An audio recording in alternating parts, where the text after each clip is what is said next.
Your Cleveland Cavaliers lose to the Los Angeles Lakers with a final score of 131 to 120, the second most amount of points that this team has given up all year outside of opening night against the Memphis Grizzlies. And the Cavs fall to 41 and 31. They're just jostling right on the edge of the play-in tournament with 10 games left. So we got a lot to talk about. We're going to be discussing, we're going to be debating and talking about the game last night. But before that, let's get into the intro.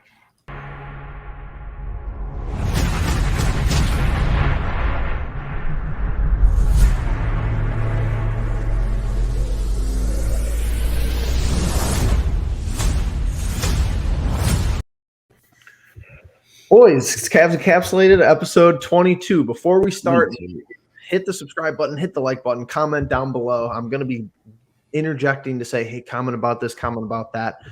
Do what you guys do such a good job at, and we really appreciate every single one of you. We're going to do opening thoughts. And Justin, how are you feeling? How's it going? You sound a lot better, so that's good to hear. Yeah, I feel a lot better too. So I'm doing all right. Obviously, again, I said it last week when we recorded that there was no more of the 2-2 splits, and unfortunately, that's just exactly what we did this week. After winning, against the Nuggets and winning against the Pistons, who have given us trouble in the past, and you drop an ugly one to the Lakers. So now you're sitting a game above Toronto, who you play in your next game, and a game below Chicago, who you play after the Raptors. So it's been an interesting week, and it'll continue to be so with these last 10 games. Logan, same thing to you. How are you doing? What'd you think of this week in general before we get into some more discussion? All's going well over here in Austin, Texas. I think as far as this week, encouraged and also disappointed. Like Justin said, I think we can ill afford to do these splits anymore. I'm encouraged because we played 4 straight really good games against 4 good teams. Yes, I'm counting the Pistons. I think they're playing good ball lately. It sucks because this is the stretch, right? You're at home. These games you have to win. You have to take advantage of this home court advantage that we've been taking advantage of for months now in the season. And 2-2 is a little bit to be desired there, but there were all 4 of those games could have gone the Cavaliers' way. They didn't, so that's the disappointing part. That's the part that is going to haunt us when we come down the stretch here and trying to solidify our 6th place spot. But overall, I'm encouraged to see what the Cavaliers can do, and I'm hoping that with some reinforcements, with some newfound energy, with some desperation now, they can close out the season well through the last 10. Yeah, let's just get into the standings really quickly before we talk any more, because I think there's a little bit of miscalculation with some people, obviously the Raptors are right on our heels and you play them next. But we've already beat them 3 times, right? We have. Yes, we already own the tiebreaker. Going to the final. So we already own the tiebreaker. That's basically the whole point. But beating a team 4 times is going to be difficult. So it doesn't bode well for our upcoming game as far as just generally how I think about it. I think we're discrediting the Nets. I really do. I think we've all played 72 games. We all have 10 games left. We play the Raptors Thursday, and we play the Nets like the second or third last game of the season. That game could be for the play-in spot. They're playing really good basketball. Obviously, Kevin Durant is back for them. So Raptors, priority number 1. That's consensus. And then I think I haven't heard anybody talk about the Nets leapfrogging both us and Toronto to be that 6th spot. You know that KD is going to want to be trying his ass off in the regular season to avoid a play-in. I think he's smarter than that. I think that just that team is smarter than that to try to avoid the play-in game. Is there any thoughts? Are we just focused on Toronto, or am I looking at too many things? No, I think that's go ahead, Justin. No, I just think that's fair. Like, that's definitely fair to watch out for the Nets. And while you were talking about it, I was thinking, man, if they leapfrog both of us, obviously that would mean the Cavs and the Raptors would end up being in the play-in. And I also forgot that, in the plan, it probably would have been, if you're 7, you're playing 10, right? That's how it works. It's just like the playoffs. If you're 1, you're playing 8. right? I think so. So, I was always worried because I never knew how long Kevin Durant was going to be out, and we didn't know for a long time if Kyrie was going to still have to play half the games and whatnot.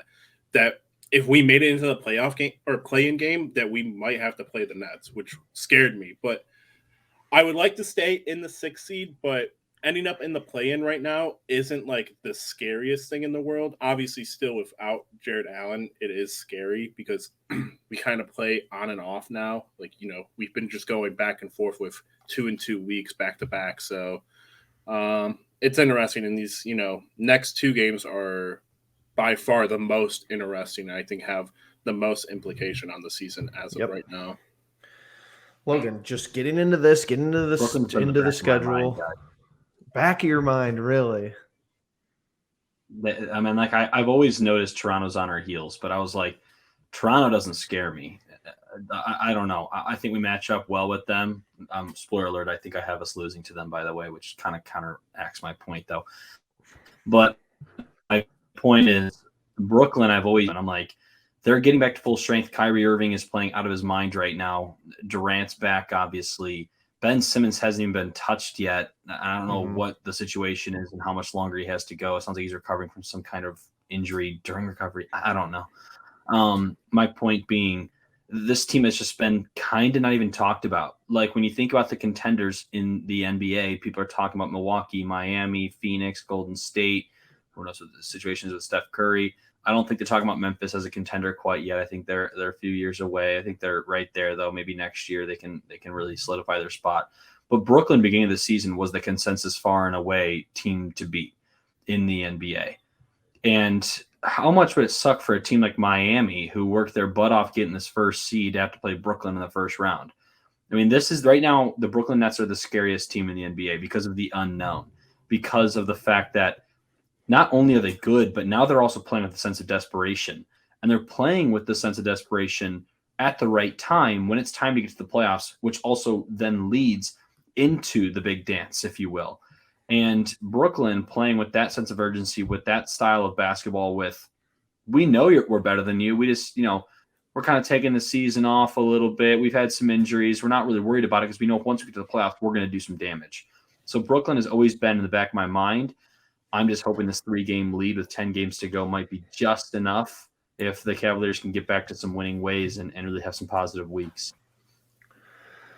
So we had some interesting discussion last night in our personal text group chat, and I kind of want Logan to continue on his points. We're going to discuss with 10 games left, kind of the last time we're going to do this, maybe how has the season went in general before the playoffs, who deserves what at the end of the year. As far if you want to get into individual awards, I'm all down for getting into that. I know that we're rallying around the team right now, but I think this is probably going to be one of the last times we talk about it.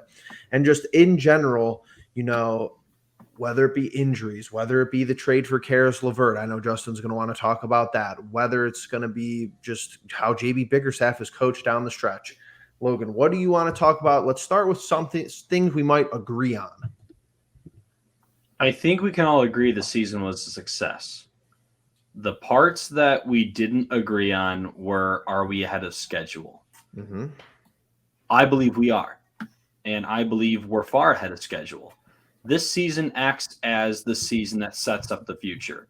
We established we have 2 All-Stars. We established we have 1 in Evan Mobley, soon to be an All-Star, coming. Last night in the Lakers game, we might think we're playing with desperation. Here's the fact of the matter. The Lakers are the 10th seed. They are on the cusp of not even making the play-in tournament. If they don't make the play-in, and they're already a failure this season, if they don't, they're frauds. If they don't at least compete for the playoffs, LeBron James is going to hear all the slander in the world. And he already is, even though he's having one of the best seasons of his career. The Lakers needed this game more than we did. Russell Westbrook, the last 2 games, was averaging a triple-double on good shooting splits. He came into Cleveland last night and once again had another good performance. This is the thing. This is the problem the Cavaliers have right now. We have 1 closer. We have Darius Garland. We have everybody else who kind of plays off of Garland. We don't really have that second option. I know Karis LeVert was supposed to be that. He did have some big buckets in the 3rd quarter. He obviously disappeared a little bit in the 4th. But the fact of the matter is, the veterans get it done. In Philadelphia, James Harden, Joel Embiid can call a game. They have a 2-headed monster. We have some bigs. We have a young guy who's not quite ready for that moment for closing out a game like Evan Mobley, despite having 9 points in overtime against, if I'm not mistaken, Denver.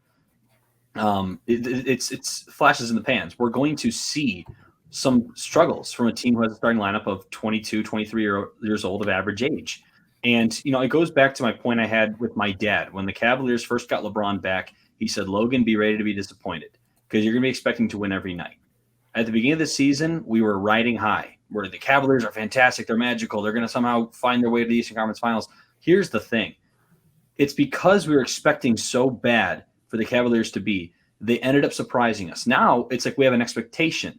And the problem with that is we forget about what I talk about all the time, realistic and optimistic, right?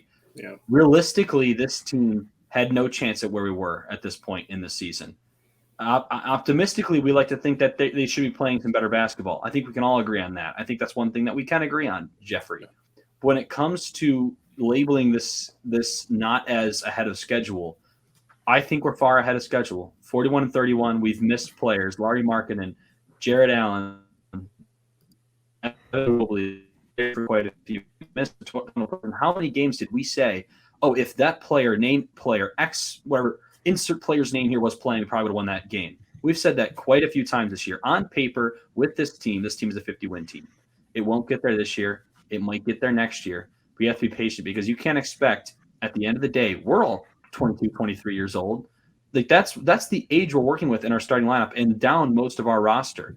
You can't be expecting this team to not have some letdowns in the season because it's pretty much all been, positive coming here from the Cavaliers over this season. But at the end of the day, this team is young. This has been a very successful season, and we have established ourselves for the future. This is not the year for Cleveland to win. Okay. Justin? I went off on a tangent. No, I'm tangent too if you want. Let's get it all out there. I'm glad he did, and the part of his tangent that I really liked was the expectations and reality. If you've been watching our channel since before we started Cavs Encapsulated, we covered the Browns, and me and Jeff had some expectations for the Browns, and I think a lot of people had some expectations for the Browns going into this past season. I don't think it's unfair to say that people were saying we had a top 5 roster in the NFL at that time, and things happen and reality happens, and we end up not making the playoffs like we did the year before, and a lot of things have happened since then. And now, we were talking about it last night. I went back and looked at, I knew Jeff and I didn't know at the time that we hadn't brought Logan back on yet. We did a predictions video, not really a predictions video, but it was one of our first Cavs videos that we had been doing since Evan Mobley had got drafted. And in it, Jeff and I both said that we would not be 500. And, we were wrong. I mean, unless we lose every single game right now, we were wrong. And even then, I think we're still 500. As of right now in the Eastern Conference, 500 barely gets you in the play-in game. It gets you the 10th seed of the play-in. So I'm pretty happy with this season. Logan made a couple of great points. I think the other argument that we were having, or at least the point that we were debating, is that at some point we had made a video of who should get what rewards, and we were talking about Kobe Altman and JV Bickerstaff and Evan Mobley, and at the time it was, but I realized when we made that video, Ricky Rubio was still playing, and that's when our best basketball was being played, I think, personally.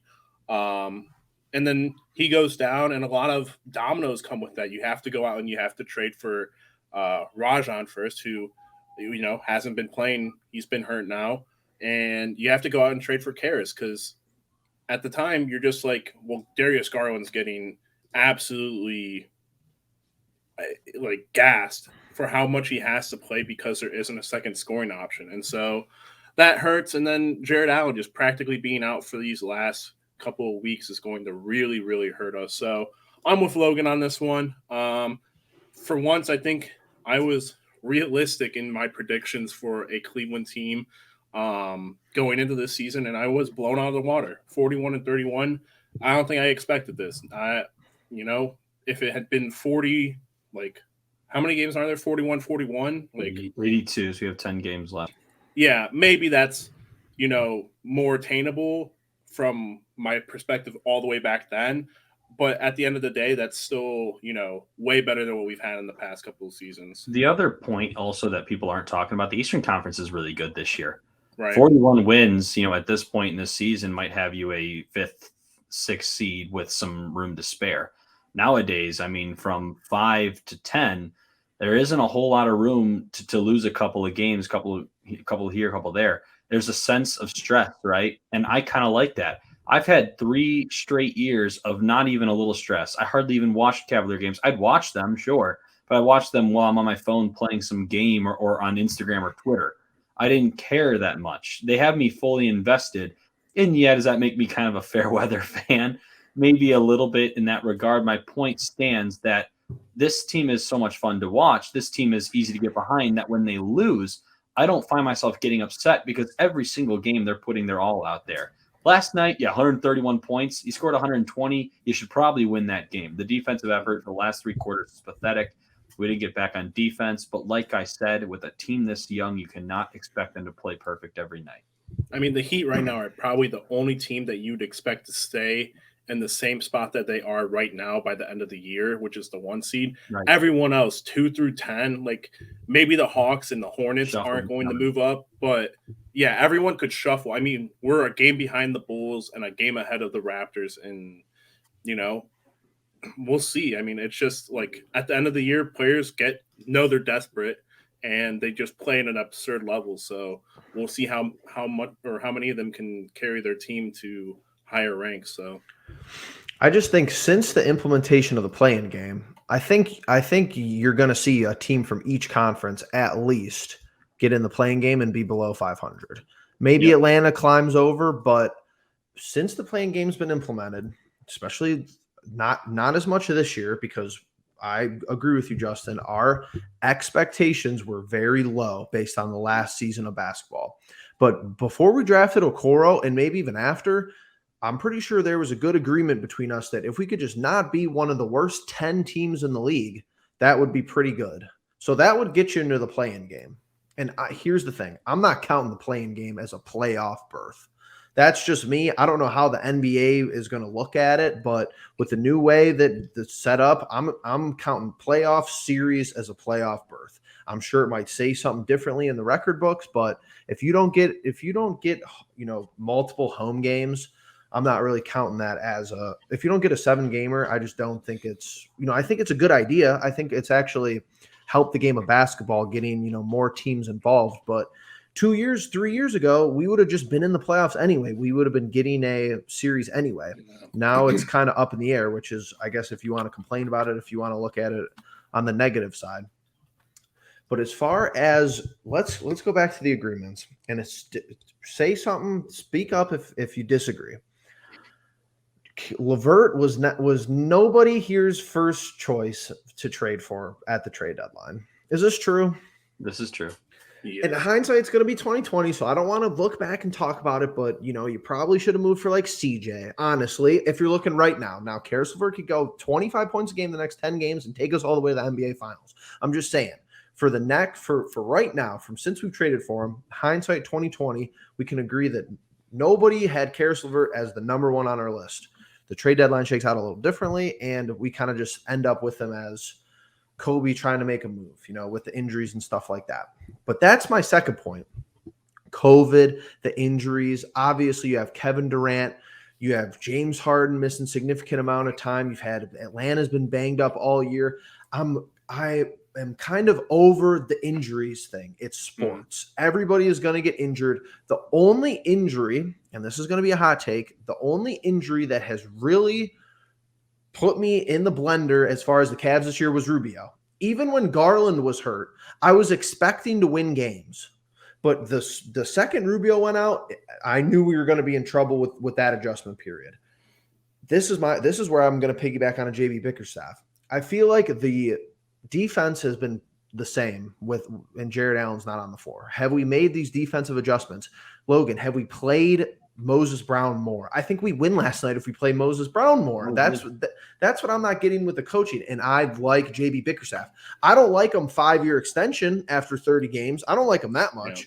trust me, it's a lot of these arguments where I am closer to the middle. People want to say, well, you don't agree with the 5-year extension. You're a JB Bigstaff hater. No, I just don't think JB extension at the time. I just don't know what evidence Kobe Altman looked at and was like, hey, we need to give this guy a 5-year contract. Similar with the front office. I don't know what evidence they looked at Kobe Altman and said, hey, we need to make him whatever, change his title in 2027, 2028. And it's not being a hater. It's just I'm not in this, like, I really don't think the injuries have, I think everyone's had injuries. I'm not even going to be like, well, Jared Allen being out is the sole reason we lose these games. He's a big reason, but he's not the sole reason. So, and as far as the ahead of schedule, I'm glad Justin brought up the 10th seed, because the 10th seed is the Atlanta Hawks. So this is going to sound like a cop-out, but I'm not even a big fan of the schedule rhetoric. But I disagree when people say we're ahead of schedule, because I think we're right on schedule. I think that if you don't get a playoff series this year, you ended up being right on schedule. Now, when we were 2nd or 3rd seed, and if we would have finished the season, in the 2nd or 3rd seed, there was no way I could have argued that we were not ahead of schedule. That's where I'll give it to you, Logan. But it's like Atlanta was ahead of schedule last year. Now they're going to be in the play-in 100%. The Knicks were ahead of schedule last year. Now they're going to be in the play-in they're not even going to be in the playoffs. So it's like, I don't really think there's a schedule, because it's not, me and Justin, you know this, it's not linear. The Browns go to the playoffs in 2020, they miss it in 2021. Sports really aren't like that. What's not to say Darius Garland, Jarrett Allen are injury prone. Right. Colin Sexton walks. Karis LeVert only plays one more year with us. It's like, this year is only this year now. And Logan, I think we agree that the Cavs aren't ready to win it this year. No, they're not. But the part that I will argue with is when you look at a team like the Knicks, Julius Randle had a great season. That, to me, that doesn't mean they're ahead of schedule. That means he was playing at an absurd level and he came back down to earth a little bit the following season.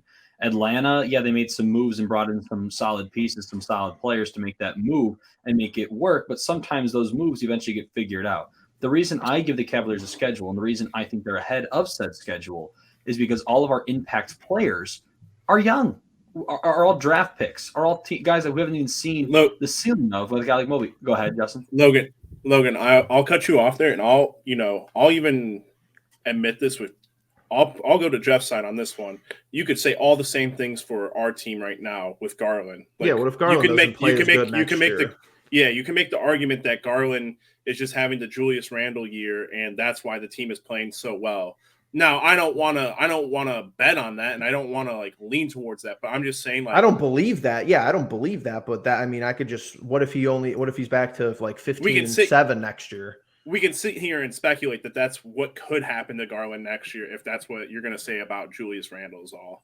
That's fair, but I think, again, like you guys had just said, I think it's just kind of like a common known thing. Like Julius Randle, he wasn't playing anywhere near like he was 2 seasons ago. And all of a sudden he comes out of his shell. I think Garland, like with Randall, I think we had thought we had saw his ceiling when he was in LA, when he had his year in New Orleans, he had 20 and 11. We're like, okay, so he's a solid power forward, borderline all-star. And then he had this game. But I think with Garland, we've seen him kind of expand his game. And also it helps to just be on a new team and get a new environment. Sometimes you play better. He's been in Cleveland, Garland, his whole career. Randall's been moved 3 times. He's not been in the league that long, right? 2015, I think he was drafted. And I'm not trying to compare the 2 players and their careers and their output. But when it comes to developing into a star on the same team, on the team that drafted you, I think there's a lot to be said for that. And similarly with Evan Mobley, he's considered one of our best players. And this is his rookie freaking year. And we brought in Jared Allen. We brought in Larry Mark. We brought in Ricky Rubio. I get those are moves like I was touching on with Atlanta. My point still comes, though, where I think from a basketball perspective, from a culture perspective, I don't think New York had a good culture. And it's certainly obvious today. The players hate everything. They don't even like each other over there. Our team at least likes each other, wants to grow with each other, is still young. I think Atlanta brought in some veteran presence like Clint Capella, who turned around a lot of things, but Clint Capella is going to get old. We're still so young. We still have so many players that have not reached their ceiling and still have ways to develop. So while I see both of you guys' points, my point is just simply that I think this team is more built for the future. Those teams are built for short-time success. I think the Atlanta comparison is like very good in terms of what Jeff's getting at, though, because like you look at Trae Young and you look at Darius Garland. Okay, those two are rising stars and all stars. Then you look at John Collins and Evan Mobley. Those two are borderline rising stars, and then Clint Capella. I don't put too much stock into Clint Capella. That's just me personally, but you could argue that he is very similar to Jared Allen. And then they went and did the same thing that you're talking about, though, where they went and they brought in younger pieces and other pieces like Bogdan, Hunter. Like they have a lot of good players. Gallinari, like it's tough. I mean, it's a lot of like we're talking in the now, but it's not like Jeff and I know from going from the year before with the Browns to this year, or I guess it's 2 years ago to last year.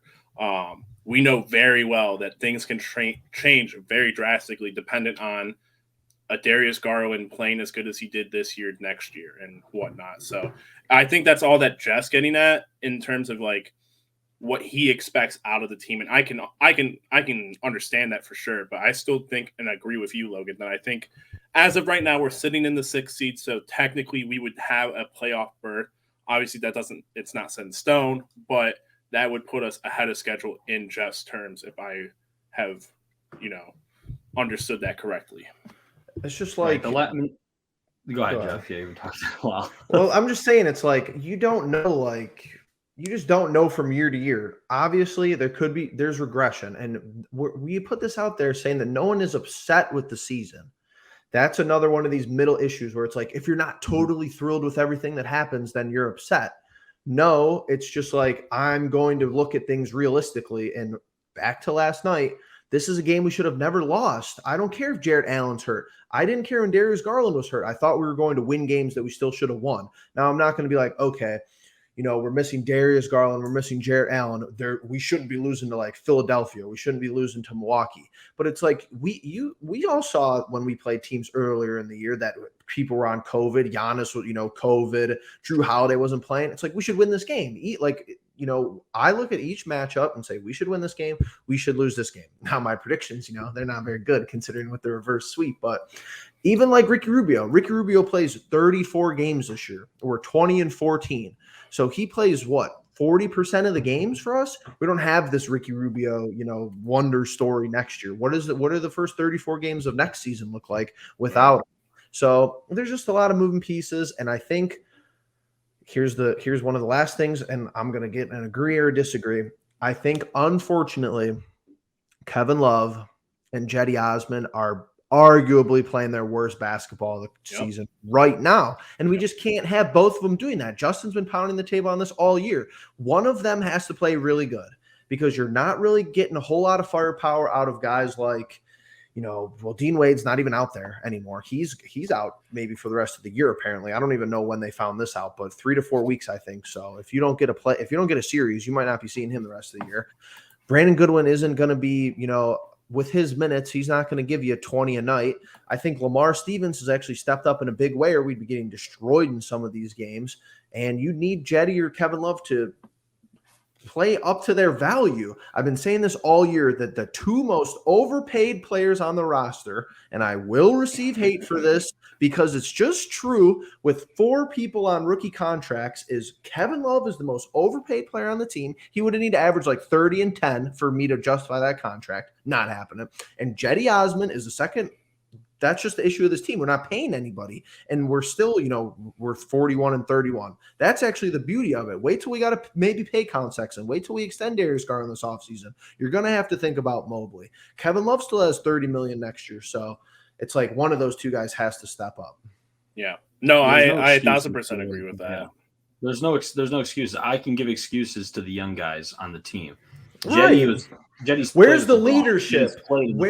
I think think they like each other too much. I'm going to get nitpicky, but I think they like each other too much. We need a Channing Frye, a Richard Jefferson, who's a little bit stern, and Kevin Love acts like a child sometimes because that's just kind of his personality, which has been very good in some parts of the year. But it's like, where's the leadership from somebody that isn't, one of the 20-year-olds, which I agree with, Logan.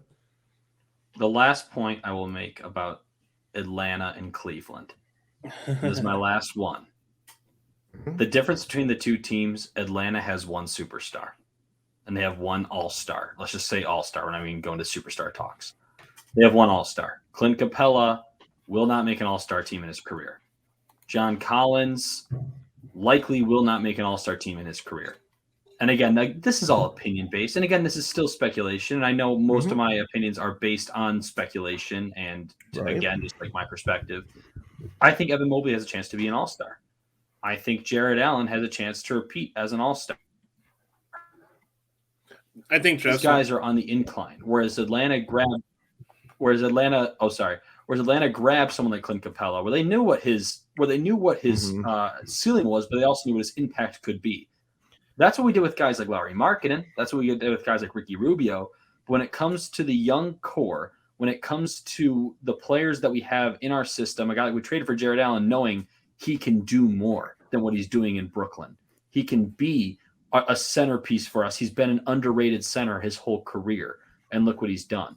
So the difference that I have is that these pieces are still young and growing and have multiple all-star appearances in their future, whereas Atlanta, they might have realized they kind of capped here, and the only way they can really fix their situation and get back to what they're doing last year is to figure out who are your young stars that can still develop, and if they're not part of the plan, if any other person's not part of that plan, then they let them go. Or not let them go, but they look for different pieces that make more sense on their timeline, like the Cavaliers have a sensible timeline. Yeah, I mean, I think there's lots to talk about. It's all good talk. We're all speculating. We're all on maybe a little bit different sides, but expectations have been exceeded. But that doesn't mean that we're guaranteed 40. All right, so it's like, all right, we're not guaranteed 40 wins next year. Right. That's just all the point I'm trying to make. And when you have a chance to win it, it's like, I just kind of hope you win it all. Either you win in the finals or you had a failed year. Same way with the NFL. I think we lost Jeff there. All right. We lost Jeffrey, but I think he's back. Coming back though. Jeffrey? Gonna maybe my connection says I'm good. You caught none of that. I think you're about to say something like, just like if you don't win the Super Bowl, it's a failure. You got to the Super Bowl. We'll be all right. If you don't win the Super Bowl, it's a failed season. Let's get into predictions. We got Toronto on Thursday. I am below 500, which is hilarious.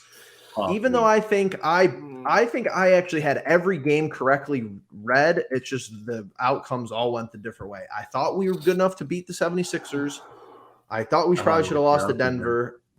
The Pistons game, I was wrong. And the Lakers game, I was just wrong. But I'm going to start because I'm in sucky last place, and I'm going to just stay on this not positive trend. I'm saying we lose to Toronto. I think I got to go next. This blows because I don't want to say we go 3-0 because I can't. You know what? I'm going we win. F it. I'm going we win. Jeff's going to go negative. I'll go positive. I'll say we win. Logan, you give us the hint of realistic expectations here. All right, I'll go a little more analysis. I think two Toronto starters didn't play against Chicago. They're probably going to play against Cleveland because they need this win. They obviously do, just like we do. They're at home.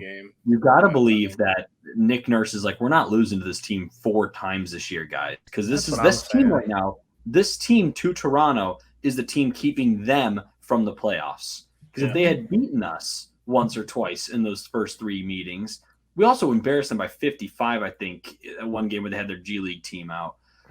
I just have to believe at home, knowing what is riding on it if Toronto were to lose, they're going to find a way to beat the Cavaliers.